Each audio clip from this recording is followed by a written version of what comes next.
Hello friends, स्वागत है आपका आपके अपने यूट्यूब चैनल ज्ञान प्लस पर भारत का भूगोल। जी हाँ, भारत का भूगोल सीरीज में हम आज भारत की कृषि से संबंधित चीज़ों का अध्ययन करेंगे। कृषि, भारत, आप सभी को पता है कि भारत एक कृषि प्रधान देश है।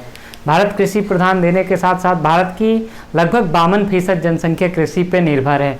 इसका क्या तात्पर्य है कि 52% लोग कृषि पे से जीवन यापन करते हैं, यानी कि वो इनडायरेक्टली जो अपना जीवन निर्वाह करते हैं वो कृषि के माध्यम से करते हैं।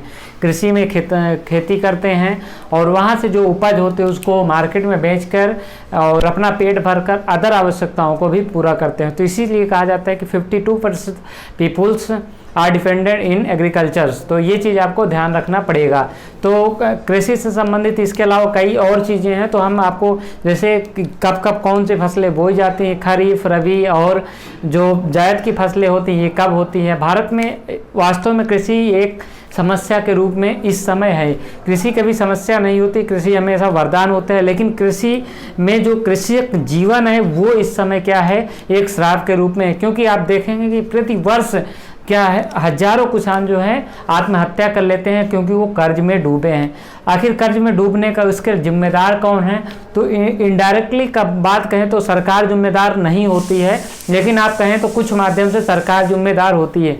अगर कोई बिजनेसमैन 1 लाख करोड़ रुपए लेके भाग गया तो सरकार उसके पीछे कुछ नहीं करती है, लेकिन कोई कृषक अगर उसका 50,000 रुपये या 1 लाख रुपए लोन है तो सरकार उसको क्या करती है, उसके खेत बेच के कुकी कर देती है। तो इन सारी चीज़ों की हमारे सिस्टम में क्या है, ये सारी अव्यवस्था है जिसको कि सरकार को दूर करना पड़ेगा, तभी जो हमारी कृषि की जो समस्या है वो दूर हो पाएगी। तो चलिए हम देख लेते हैं कृषि से संबंधित। कृषि में जो 3 तरीके की फसल होती हैं, कौन सी? खरीफ होती हैं, रबी होती हैं और जायद होती हैं। तो कितने प्रकार की फसल होती है, इसको 3 प्रकार से आप डिवाइड कर सकते हैं।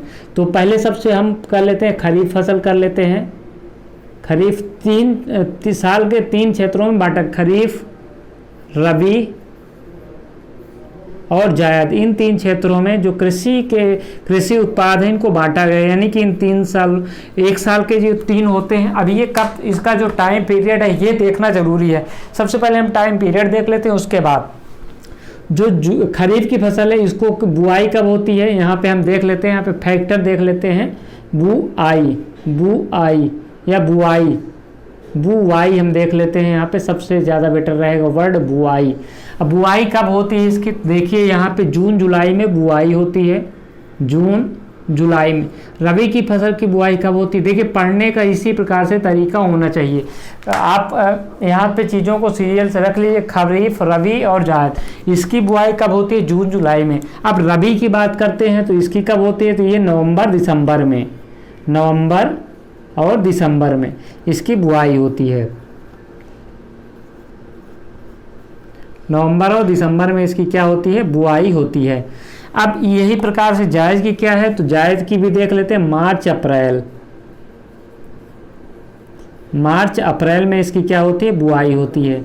अब ये बुआई होती है तो कौन कौन सी फसल आती है इसकी हम देखेंगे। उसके पहले हम बात कर लेते हैं इसकी कटाई कब होती है, क्योंकि ये 2 प्रश्न अक्सर परीक्षा में बनते हैं कि जो जायद है, खरीफ है और रबी है, इसकी बुआई कब होती है। बुआई हमने देख ली, अब कटाई की देख लेते हैं, इसकी कटाई कब होती है, क्योंकि ये दोनों प्रश्न इंपॉर्टेंट हो जाते हैं परीक्षा की दृष्टि से। इन फसलों की बुआई कब होती है। अब इसकी जो खरीफ की है ये बुआई हो गई खरीफ की, तो खरीफ की कटाई कब होगी, जब इसकी बुआई होगी उसी समय इसकी कटाई होगी। तो ये अक्टूबर नवंबर में इसकी कटाई होती है। तो कब होती है, अक्टूबर नवंबर में इसकी कटाई हो जाती है।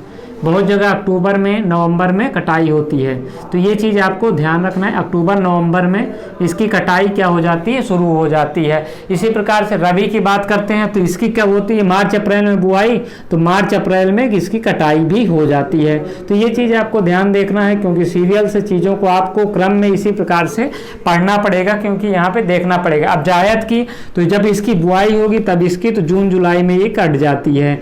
तो यहाँ पर चीज़ों को आपको ध्यान देना होगा, चीज़ों को कॉन्सेप्ट यहाँ पे क्लियर होना चाहिए। हमने देख लिया खरीफ, रबी और जायद, इन तीनों फसलों की हमने देख ली है। जून जुलाई बुआई कब होती है और कटाई कब होती है। अब ये जो यहाँ पे ये महत्वपूर्ण फैक्टर हमारे हो गए। अब उत्पाद कौन कौन से हैं, यानी कि इसके अंतर्गत कौन कौन से उत्पाद होते हैं, कौन सा जो कृषि खाद्य पदार्थ कौन सा है, ये चीज़ देखना है। तो खरीफ में आप सभी को पता है कि जो बुआई किसकी होती है, सबसे पहले धान की। धान की बुआई कब होती है? जून जुलाई में। अब इसके जो यहाँ से चीज़ों को हम क्लियर करते चलेंगे, इनके लिए टेम्परेचर कितना आवश्यक होता है उत्पाद के साथ साथ हम देख लेंगे। तो कैसे, हमने थोड़ा बड़ा वाला लिख दिया, हमको छोटा छोटा लिखना चाहिए जिसके हम आपको टेम्परेचर व अन्य सारी चीज़ें क्लियर कर देते हैं। फिलहाल हम जो यहाँ पे चीज़ों को अभी उत्पाद देख लेते हैं, उसके अलावा हम आपको चीज़ों को दिखाते हैं। तो यहाँ पे देखिए क्या क्या हो गया, यहाँ पे आपको देखना है कि क्या हो गया। धान हो गया, मूंगफली हो गई, मूंगफली। इसके अलावा क्या हो जाएगा? ज्वार हो जाएगा। ज्वार और बाजरा, इन दोनों की जो बुआई होती है ये कब होती है? खरीफ में होती है। ये चीज़ आपको यहाँ पे ध्यान रखना है। ज्वार बाजरा जो दालें होती हैं वो भी 1 साल की होती हैं। तो अरहर भी कब होता है? 1 साल का होता है और इसकी भी बुआई खरीफ के समय में होती है। तो चीज़ों को आपको यहाँ पे पकड़ना है, क्योंकि पकड़ेंगे तभी आगे आप कर पाएंगे। यहाँ पे सोयाबीन हो गया, अरहर, धान, सोयाबीन, इस प्रकार से जो कृषि उत्पाद हो गए, कौन कौन से हो गए? ये हो गए यहाँ पे। और हम देख लेते हैं, तो अब यहाँ पे लोबिया हो गया। लोबिया के अलावा रागी जो होती है, इसका उत्पाद कब होता है? लोबिया, रागी, ये सारी कब की फसलें? खरीफ की फसलें हैं। अब यहाँ पे खरीफ की ये सारी फसलें हैं, तो यहाँ पे आपको चीज़ों को ध्यान देना हो। अब इनकी जो इसके लिए ट्रिक क्या हो सकती है आपकी, यहाँ पे ध्यान देना है। तो ट्रिक है धान, सोया, अरहर में जो धान होती है वो अरहर में सो गया है। तिल, मूंग, उर्जा, बाजार में लबरा। ट्रिक देख लेते हैं, इनको याद करने के लिए परीक्षा में अक्सर पूछता है।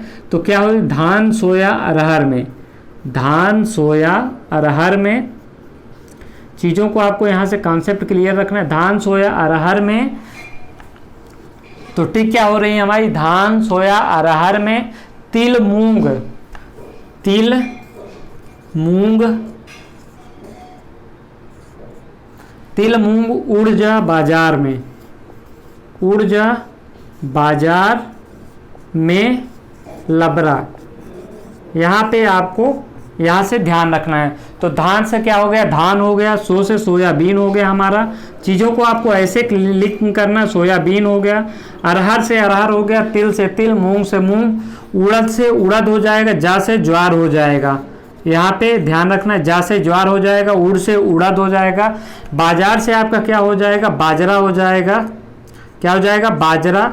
और यहाँ पे लब से क्या हो जाएगा? लोबिया हो जाएगा, लोबिया। और रास से क्या हो जाएगा? रागी। तो इस प्रकार से आपको चीज़ों को क्लियर करना है। यहाँ पे अगर यहाँ दिख नहीं रहा है आपको तो बता दीजिए, हम आपको बोल दे रहे हैं। ट्रिक क्या है? धान, सोया, अरहर में, तिल, मूंग, ऊर्जा, बाजार में, लबरा। और यहाँ पे ऊर्जा से उड़ से उड़द हो गया आपको, यहाँ पे मैं लिख देता हूँ उड़द। उसके बाद जा से ज्वार, बाजार से बाजरा हो गया, और में आपका साइलेंट है दोनों जगह। लब से आपका लोबिया हो गया और आर से रागी हो गया। तो इस प्रकार से आपको चीज़ों को क्या करना है? क्लियर करते चलना है, कोई भी चीज़ छोड़नी नहीं है। तो ये हमारी जो है उत्पाद हो गए। अब हम देख लेते हैं रबी के कौन कौन से उत्पाद हैं। तो रबी के हम चलिए यहाँ पे नीचे देख लेते हैं। ये हमारी क्या हो गई? ये हमारी हो गई आपकी खरीफ की फसल। तो रबी की हम देख लेते हैं। रबी में सबसे पहले क्या होती? गेहूँ, गेहूँ होता है। गेहूँ के साथ चना को भी इसी समय बोया जाता है। धान के साथ चना, गेहूँ, चना। आपको चीज़ों को यहाँ से एकदम क्लियर करना है। गेहूँ, चना, आपका सरसों, सरसों जो इसका आप तेल पिलाते हैं, मसूर, तेल खाते हैं सरसों का, मस्टर्ड ऑयल वही सरसों का ऑयल होता है, इसको आपको ध्यान रखना है। तो यहाँ पे आलू जो होता है, आलू भी इसी वक्त बोया जाता है। तो यहाँ पे क्या हो गया? गेहूं, चना, सरसों, मसूर, आलू, मटर। मटर जो आप खाते हैं ठंडी के सीजन में खूब, और टमाटर भी लगभग इसी समय होता है। तो ये चीज़ आपको ध्यान रखनी। तो यहाँ से आपके लिए ट्रिक क्या होगी? टमाटर हालांकि देश में पूरे साल उगाया जाता है, लेकिन स्पेशली जो इसकी बात करेंगे तो यहाँ की होगी। उसके अलावा अलसी। तो ये हमारी ट्रिक हो गई। अब इसके लिए ट्रिक क्या है? ट्रिक भी हम बना के रखें, क्योंकि आपको मुझे पता है कि दिक्कत होती है याद करने में। तो इसमें क्या होगा? आलस में आलू, सोच में गेहूं, जौ। ट्रिक क्या हो गई आपकी? ट्रिक जो है आपकी आलस में आलू, आलस में आलू, सोच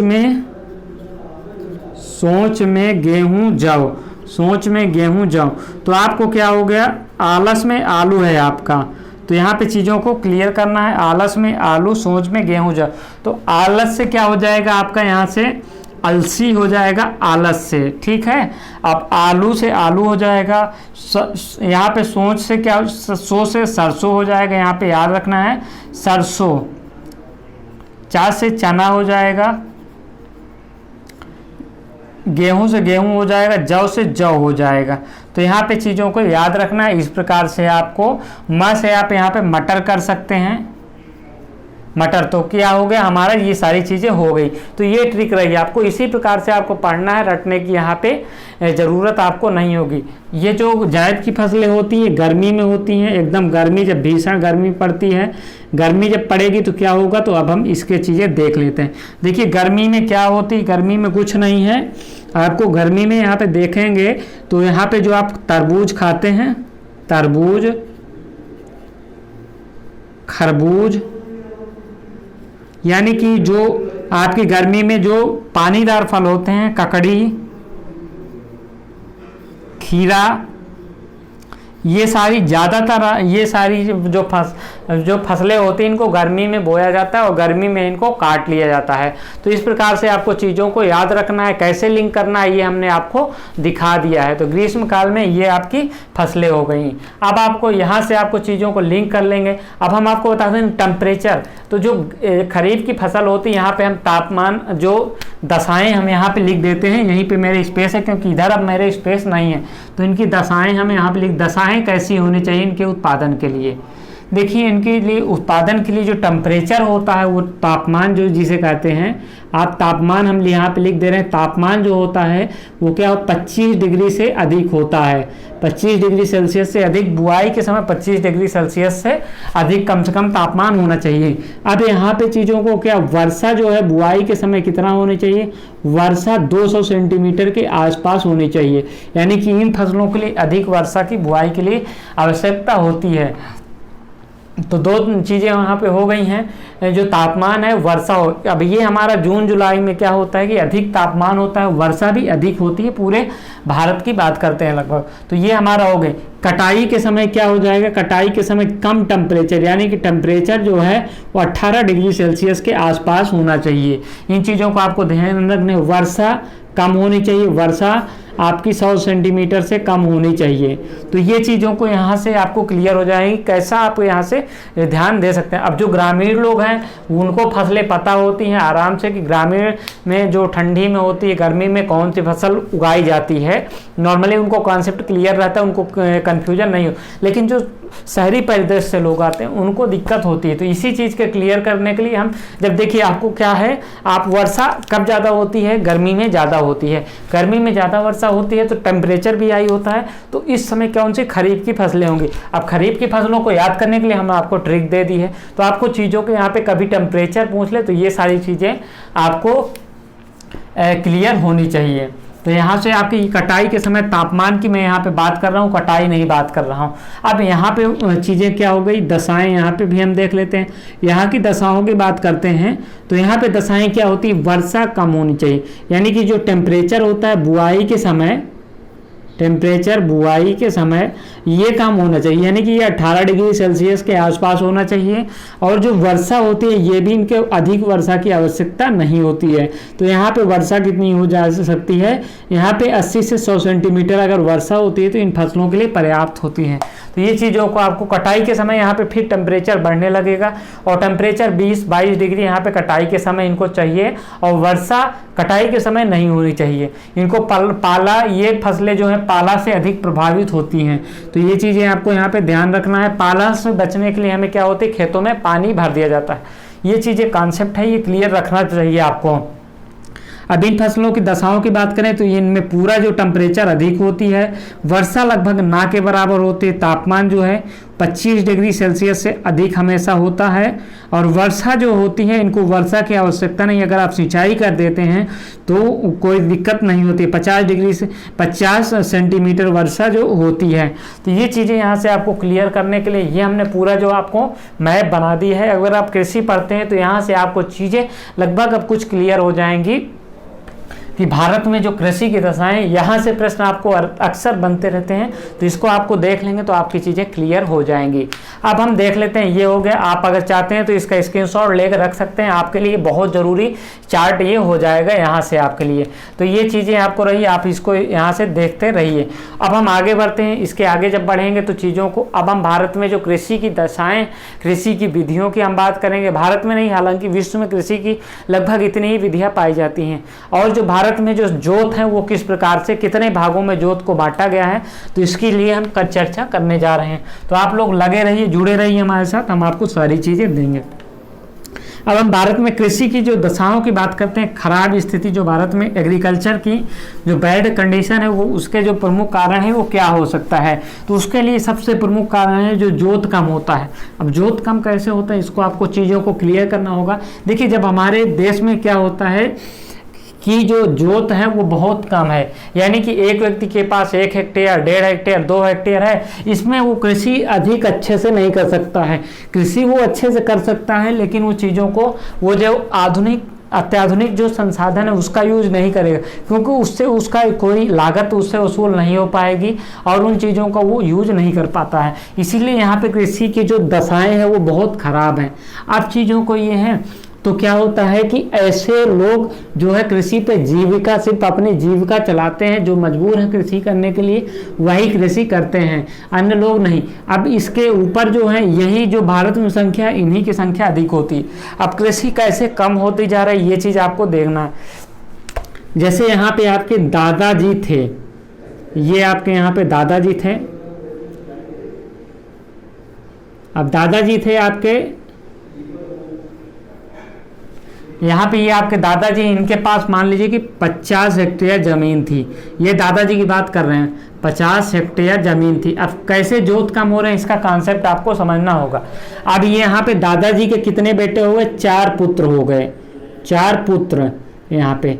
अब ये 4 पुत्र यहाँ पे हो गए, तो 4 पुत्र में जमीन अब कैसे बढ़ती है, देखिए कैसे कम होती है, इसका कॉन्सेप्ट। अब इनके 4 पुत्र हैं, एक पुत्र को आपको 16, मान लीजिए कि 16 बीघे आ रहे हैं, 16 हेक्टेयर, एक पुत्र के 16 हेक्टेयर आ रहे हैं। अब ये 16 हेक्टेयर एक पुत्र में आ रहे हैं, 16 चारों को आएंगे। लगभग की मैं बात कर रहा हूँ, एग्जैक्टली की बात नहीं कर रहा हूँ। अब यहाँ पे इसको हम 16 नहीं, हमने 3 पुत्र के हिसाब से किया है। अब यहाँ पे मान लेते हैं कि 48 बीघे थे और ये 12 है, 48 हेक्टेयर थे और ये सबको 12 आएगा। ये चीज़ आपको यहाँ पे क्लियर रखनी है। यहाँ पे अब 12 आएगा। अब एक पुत्र के, अब एक पिता, ये आपके पिता हो गए, ये आपके चाचा हो गए 3। अब यहाँ पे आप 3 भाई हैं, तीन ब्रदर हैं आपको, एक को कितना आएगा, 4। अब ये हो गया। देखिए, अब आपके भी ये सिर्फ देखिए, जो 48 जो हेक्टेयर कृषि थी वो 4 हेक्टेयर बची आपको मिली। अब आपके मान लीजिए कि 2 पुत्र ही हो गए, तो भी 2 हेक्टेयर, यानी कि इस कृषि का अब वो जीविकापार्जन नहीं कर सकते इस 2 हेक्टेयर से। तो ये समस्याएं हमारे कृषि में, जो कृषि का बंटवारा है, वो सबसे बड़ी समस्याएं हैं। हालांकि इसका कोई उपाय नहीं है। इसका उपाय एक ही हो सकता है कि ये चारों लोग मिल जाएं, या ज़मीन को बेच के एक जगह वो कृषि करें, या आधुनिक संसाधन चारों मिल के ले लें और चारों मिल के कृषि करो। ये उपाय हो सकता है, लेकिन ये संभव नहीं है इस समय, हमारे वर्तमान की परिस्थितियों में बहुत कम संभव है। तो ये चीज़ों को हमने आपको एज ए एग्जाम्पल समझा दी। अब भारत में जो कृषि की जो विधियाँ हैं वो हम देख लेते हैं। मेथड ऑफ एग्रीकल्चर, यानी कि कृषि की विधियाँ। कृषि की विधियाँ हमारे लिए जानना बहुत ज़रूरी है, क्योंकि कौन कौन सी कृषि होती हैं, किस किस प्रकार की कृषि होती है, ये जानना ज़रूरी है। पहली होती है स्थानांतरित कृषि। स्थानांतरित कृषि की बात करते हैं तो आप सभी को, स्थानांतरित कृषि की अगर हम बात करते हैं तो आप सभी को पता होगा कि कृषि, ये जो आदिवासी लोग पहले कृषि करते थे, इसमें क्या होता था कि वो एक जगह कृषि करें, कुछ सालों बाद वहाँ की कृषि जो भूमि होती है वो अनउपजाऊ हो जाती है। तो फिर उसको कैसे आगे किया जाता है, उसको चीज़ों को वहाँ से वो छोड़ के दूसरी जगह जाते हैं, जंगल नष्ट करते हैं। वहाँ की कृषि क्या करते हैं, वहाँ पे जो ज़मीन है, जंगल है, उनको नष्ट करके वहाँ पे कुछ साल कृषि करते हैं। तो ये हो गई आपकी स्थानांतरित कृषि। दूसरी कृषि की बात करते हैं तो विस्तृत कृषि। विस्तृत कृषि का आशय क्या है? विस्तृत कृषि से जो कॉन्सेप्ट है ये सिंपल सा है कि विस्तृत कृषि, यहाँ पे कृषि जो है बड़े क्षेत्र में की जाती है। यहाँ पे कृषि जीविकोपार्जन नहीं की जाती। यहाँ पे कई जो संसाधन होते हैं इन्हीं से ये अपना बेच के अपना जीवन चलाते हैं, अपना परिवार चलाते हैं अच्छे से। ये विस्तृत क्षेत्र में कृषि की जाती है। यहाँ पे संसाधनों का भी अच्छा प्रयोग किया जाता है। तो ये विस्तृत कृषि हो गई। तीसरा जो हो गया वाणिज्यिक कृषि। वाणिज्यिक कृषि का प्रयोग इस प्रकार से होता है कि ये जो है कृषि इसलिए करते हैं कि उनसे लाभ कमाया जा सके। इसमें आधुनिक संसाधनों का यंत्र प्रयोग करते हैं और सारे जो आधुनिक संसाधन है उनका प्रयोग करके वाणिज्यिक कृषि करते हैं और इसको मार्केट में बेच के अच्छा खासा एक व्यापारी की तरह ये अपना जीवन चलाते हैं। तो ये हो गया। चौथा क्या हो गया? बागवानी कृषि। बागवानी कृषि में क्या होता है कि ये लोग क्या करते हैं, या तो बागवानी करते हैं और जैसे रबड़ की हो गई,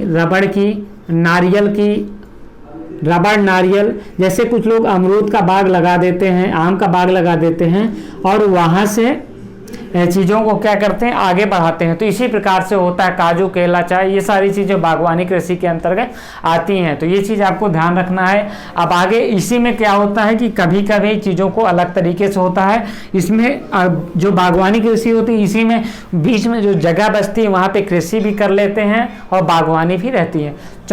एक अगला मेथड है, क्या है, जो यहाँ पे पांचवा मेथड है वो क्या हो जाएगा? पांचवा मेथड वो जो हमारा जैविक कृषि हो जाएगा। जैविक कृषि कौन सी होती है? हालांकि जैविक कृषि में उत्पादन कम होता है, लेकिन यहाँ पे सारी चीज़ें जैविक यानी कि रासायनिक खादों का प्रयोग नहीं होता है। यहाँ पे गोबर की खाद, कंपोस्ट की खाद प्रयोग की जाती है। ये जैविक कृषि सर्वोत्तम मांगी जाती है क्योंकि इसमें अच्छी इनकम प्राप्त होती है और लोग इसको स्वस्थता के दृष्टि से अधिक देखते हैं। तो ये जैविक कृषि हो जाती है। तो यहाँ पे चीज़ों को ध्यान रखना है आपको, कैसे चीज़ों को करना रहता है। अब अगला हो गया ट्रक फार्मिंग। ट्रक फार्मिंग में क्या होता है? ये परीक्षा प्रश्न पूछा जा चुका है, ट्रक फार्मिंग क्या होता है। तो हम आपको कर दें कि जो लोग सब्जियों की कृषि करते हैं, फल फूलों की सब्जी करते हैं, उनको जो अपने फल सब्जी को समय से पहुंचाने के लिए, जिससे वो सड़ न जाए, बड़े बड़े ट्रक रखने की आवश्यकता होती है। अब उन ट्रक के माध्यम से सब्जियों तथा फल फूलों को एक स्थान से दूसरे स्थान पर लाया जाता है, वही होती है ट्रक फार्मिंग। तो यहाँ पे आप समझ गए हैं, फूलों, सब्जियों, फलों की आदि कृषि की जाती है और ट्रक के माध्यम से उसको एक स्थान से दूसरे स्थान जल्दी से पहुँचाया जाता है, उसी को कहते हैं ट्रक फार्मिंग। अब अगली लास्ट बचती है मिश्रित कृषि। मिश्रित कृषि में क्या होता है कि लोग क्या करते हैं, कृषि के साथ साथ पशुपालन भी करते हैं। तो ये क्या हो जाएगी? मिश्रित कृषि हो जाती है। इसमें अधिक फायदा होता है क्योंकि पशुपालन तथा कृषि दोनों करते हैं, दोनों एक दूसरे संतुलन स्थापित करते हैं और फायदा भी होता है। तो ये चीज़ें हमकी नारी हो गई, प्रमुख रूप से जो कृषि की विधियाँ हो गई। ये इसको नोट कर लीजिए क्योंकि परीक्षा में प्रश्न किसी से भी पूछ लेगा तो आपको मैंने समझा दिया है। अब इसको हम रफ किए बिना भारत में जोतों की समस्या की बात करें तो यहाँ पे जोत कौन कौन से, इसको हम रफ कर दे रहे हैं चीज़ों को। अब हम देखते हैं जोत समस्या क्या है। यहाँ पे जोतों के प्रकार देख लेते हैं। परीक्षा में अक्सर प्रश्न पूछता है, किस प्रकार से पूछता है? जोतों के प्रकार। जोतों के प्रकार, कौन किस प्रकार के जोत हैं, किस में कितनी ज़मीन होती है, ये पूछ लेता है। तो आप क्या करेंगे, कैसे करना है आपको? ये पहला क्या है? सीमांत जोत। सीमांत जोत वो होती है जहाँ पे कृषि बहुत कम मात्रा में होती है। इन सीमांत जोत में कृषि करना संभव नहीं होता है क्योंकि यहाँ से फायदा नहीं, नुकसान ही होता है। ये जोत भारत में सबसे अधिक है। यहाँ पे ध्यान देना है आपको, ये 1 हेक्टेयर से कम होती है। 1 हेक्टेयर से कम, ये चीज़ आपको ध्यान देना, 1 हेक्टेयर से कम होती है यहाँ पे। अब सीमांत जोत के बाद क्या होता है? छोटी जोत होती है। चीज़ों को आपको परीक्षा में यहाँ से भी प्रश्न अक्सर बनते हैं कि सीमांत जोत में क्या होता है, छोटी जोत में क्या होता है। तो ये आपको यहाँ से क्लियर रखना है। तो यहाँ पे 1 से 2 हेक्टेयर जो होती है वो छोटी जोत होती है। आपको चीज़ों को यहाँ से क्लियर रखना है। सीमांत जोत। अब मध्यम छोटी जोत कह सकते हैं या अर्ध मध्यम जोत कह सकते हैं। तीसरा क्या है? अर्ध मध्यम जोत। अर्ध मध्यम जोत, यहाँ पे क्या होगा कि ये छोटी जोत से बड़ी होती है और यहाँ पे जो कृषि की मात्रा यानी कि जो ज़मीन की मात्रा होती है वो 2 से 4 हेक्टेयर होती है। आपको यहाँ पे चीज़ों को क्लियर करना है कि 2 से 4 हेक्टेयर होती है। अब एक हो जाएगा मध्यम जोत हो जाएगा, चौथा जो होगा मध्यम जोत हो जाएगा। मध्यम जोत में क्या हो जाएगा?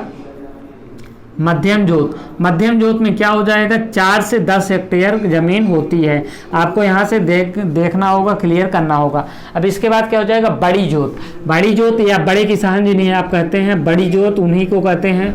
बड़ी जोत में क्या होता है, चीज़ें जो होती हैं वो 10 हेक्टेयर से अधिक होती हैं। तो चीज़ों को आपको इस प्रकार से क्लियर करना है। इस प्रकार से यहाँ से प्रश्न अक्सर बन जाते हैं। जोत में 5 प्रकार के होते हैं, सीमांत जोत, छोटी जोत, अर्ध मध्यम जोत, मध्यम जोत तथा बड़ी जोत। यहाँ पे इसका भारत में जो प्रतिशत है वो सिर्फ 10.59% भारत में है। इसका मतलब सोच रहे हैं कि लगभग 90% जोत इन्हीं क्षेत्रों में बटी हुई है। तो ये चीज़ों को आपको यहाँ पे ध्यान रखना है, यहाँ से प्रश्न बनते रहते हैं अक्सर। तो अब हम चलिए प्रमुख फसलों की बात कर लेते हैं। उसके बाद कौन सा राज्य किन फसलों में उत्पादन में नंबर 1 है। प्रमुख फसलों में उनका जो तापमान कभी कभी पूछ लेता है, उनका जो एवरेज टेम्परेचर किस टेम्परेचर में उत्पन्न होते हैं, ये सारी चीज़ें यहाँ से पूछ लेता है। तो चलिए हम यहाँ पे जो कृषि की बात कर लेते हैं या फसलों की बात कर लेते हैं। प्रमुख फसलों में कितना क्या चाहिए, कितना टेम्परेचर चाहिए, ये सारी चीज़ें अक्सर परीक्षा में पूछ लेता है। किस प्रकार की मिट्टी चाहिए, तो आपको क्या करना है, आप वहाँ से भूलने लगेंगे तो आपको भूलना नहीं है, आपको याद रखना है, क्योंकि चीज़ें प्रश्न यहीं से बनते हैं और जितना हम कराते जाते हैं उसको आप दिमाग में बैठा लीजिए, आपके लिए क्लियर हो जाएगा। अब हम धान की बात करते हैं। तो धान की हम बात करेंगे, जो कि प्रमुख फसलों की बात हम कर रहे हैं। प्रमुख फसलें, इसमें सबसे प्रमुख होती है धान की फसलें। धान की फसलों में हम बात करते हैं तो धान की फसलें बहुत, इसके लिए तापमान कितना चाहिए। देखिए यहाँ पे 2 चीज़ आपको क्लियर रखना है। किसी भी फसल के लिए जब बुआई होती है तो उसका तापमान अलग होता है, और जो जब कटाई होती है तो उसका तापमान अधिक होता है। इसी प्रकार से बुआई के समय कभी अधिक वर्षा की आवश्यकता होती है तथा कभी कम वर्षा की होती है। तो धान सबसे पहले देख ले तो ये उष्णकटिबंधीय फसल है, फल नहीं है, उष्णकटिबंधीय फसल है। यहाँ से चीज़ों को आपको उष्णकटिबंधीय फसल है, उष्णकटिबंधीय है, इसको चीज़ को यहाँ पे याद रखना है। जो सबसे ज़्यादा जो धान का उत्पादक राज्य है कौन सा है, वेस्ट बंगाल है। वेस्ट बंगाल में तीनों समय, यानी कि ये हम कहते हैं कि धान उष्णकटिबंधीय है और ये खरीफ की फसल है, लेकिन ये कुछ जगहों पे साल में तीनों ऋतुओं में बोई जाती है, खरीफ, रबी, जायद। तो ऐसा कौन सा है जो बंगाल में है, वेस्ट बंगाल में सर्वाधिक चावल होता है, यानी कि धान होती है। और वेस्ट बंगाल की हम बात करते हैं तो यहाँ पे तीनों ऋतु में जो कृषि की जाती है, तीनों ऋतुओं में कृषि की जाती है, तीनों ऋतुओं में कृषि किसकी, चावल के तीनों ऋतुओं में कृषि की जाती है। तो यहाँ से प्रश्न अगर बनता है तो आपको कैसे करना है। अब यहाँ पे कभी कभी नाम भी पूछ ली जाती है, तो क्या नाम होता है, ओस जो होती है, ओस शरदकालीन। जो धान की खेती पश्चिम बंगाल में होती है वो जो ठंडी में यानी कि होती है उसे ओस कहते हैं। ये क्या होती है, शरदकालीन। उसके बाद जो अमन होती है वो शीतकालीन होती है। अमन क्या होती है, शीतकालीन होती है।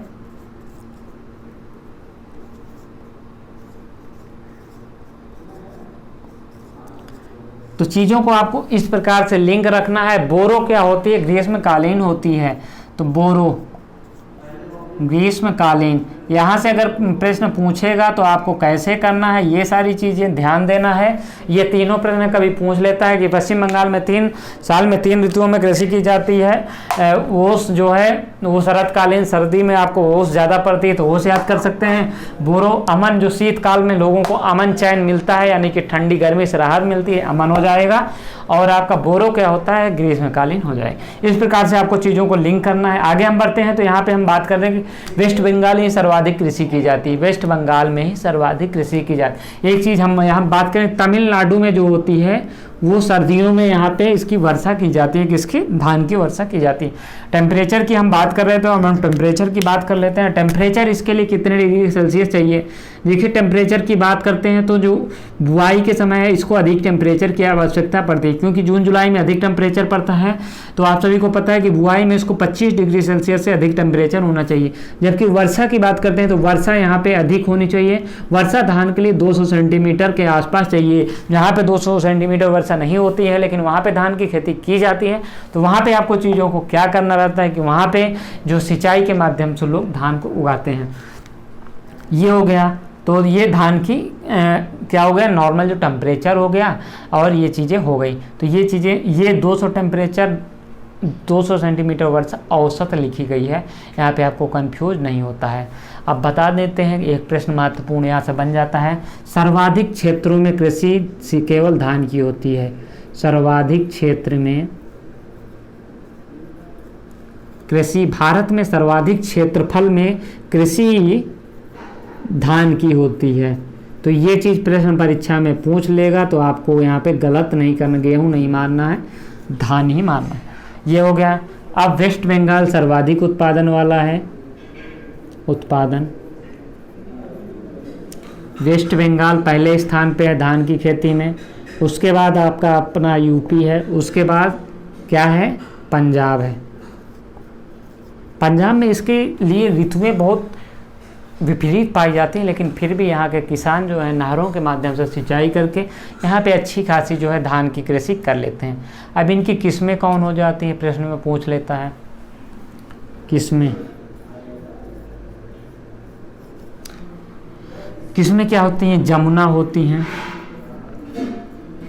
जमुना किस्म है धान की, कभी कभी प्रश्न पूछ लेता है। तो वरुणा, वरुणा, पुष्पा और जया, ये चीज़ें हो गई। अब ये हमारी धान से जो संबंधित प्रश्न पूछ रहे थे, कटाई के समय इसको टेम्परेचर कम होती है, यानी कि 18 डिग्री सेल्सियस होना चाहिए। तो ये चीज़ें हो गई, आपकी धान की हो गई। धान से संबंधित जो प्रश्न बनेंगे, आपको हमने उत्पादन क्षेत्र कर लिया। उत्पादन क्षेत्र यूपी की बात करते हैं, तराई क्षेत्रों में अधिक धान के उत्पादन होता है।